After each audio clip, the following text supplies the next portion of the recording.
आप देख रहे हैं लाइव इंडिया हर पल। नमस्कार, लाइव इंडिया में आपका स्वागत है। मैं अनिल सम्राट। देखिए, बिहार विधानसभा चुनाव में महागठबंधन की हार जो हुई है, उसके बाद महागठबंधन में बौखलाहट है। कई बहाने बनाया जा रहा है महागठबंधन के नेताओं के द्वारा, और झारखंड कांग्रेस नेता राकेश सिन्हा ने इसी सिलसिले में कहा है कि बिहार में एनडीए जनादेश के बल पर सत्ता में नहीं आया। एनडीए ज्ञानेश के जनादेश के बल पर बिहार में सत्ता में आया है। चुनाव आयोग को भी लपेटने की कोशिश की जा रही है।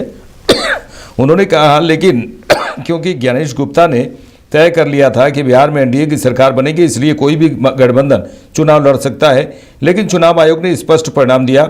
बिहार में लोकतांत्रिक जनादेश मौजूद नहीं है। अगर लोकतांत्रिक जनादेश होता तो बिहार में एनडीए का पूरी तरह से सफाया हो जाता।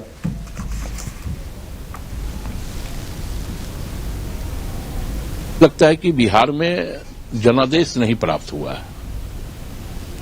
बिहार में जनादेश के बल पे एनडीए नहीं आई है। बिहार में ज्ञानादेश के बल पर एनडीए सत्ता में आई है।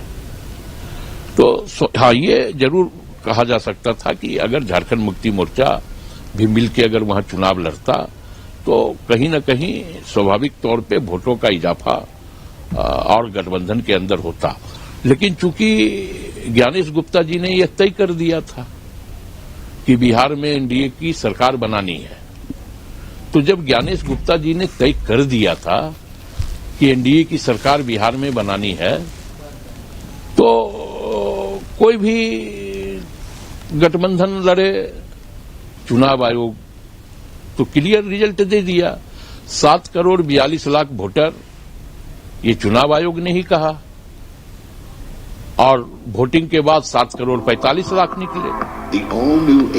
आपने 69 लाख वोट काटे। माननीय सर्वोच्च न्यायालय ने भी कहा कि आप उसका 69 लाख नाम पब्लिश करो।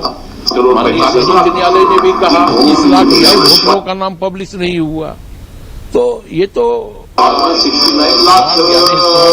ज्ञानेश हो, ये तो उनका माइंडेड है। ये लोकतंत्र का माइंडेड बिहार में नहीं है। लोकतंत्र का अगर माइंडेड मिलता तो एनडीए पूरी तरह से बिहार में साफ हो चुकी थी।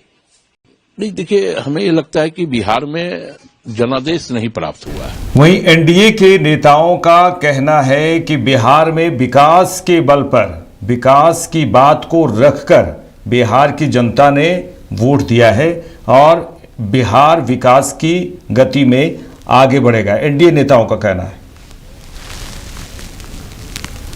देखिए, आरजेडी ने कहा कि वो आत्मचिंतन करेंगे, पर आत्मचिंतन के नाम वो वही करने लगे जो कांग्रेस पार्टी ने की, वो है डिल्यूजन में रहना और अपने बेटे को हार से बचाना।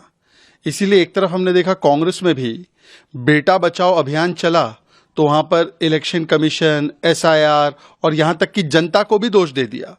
और उन्हीं की देखा देखी आरजेडी ने भी बेटा बचाओ अभियान के तहत इलेक्शन कमीशन वोट चोरी पे आरोप लगा दिए। ताउम्र कांग्रेस और आरजेडी यही गलती करती रही।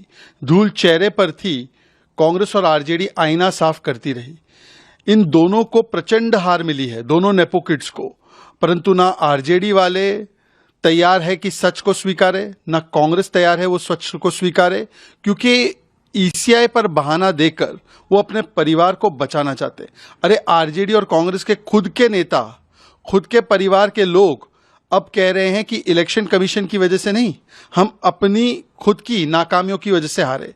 रोहिणी जी ने तो बताया कि किसकी वजह से हारे। तो आरजेडी ने रोहिणी जी को नकार दिया है और तेजस्वी बचाओ आंदोलन में लगी हुई है।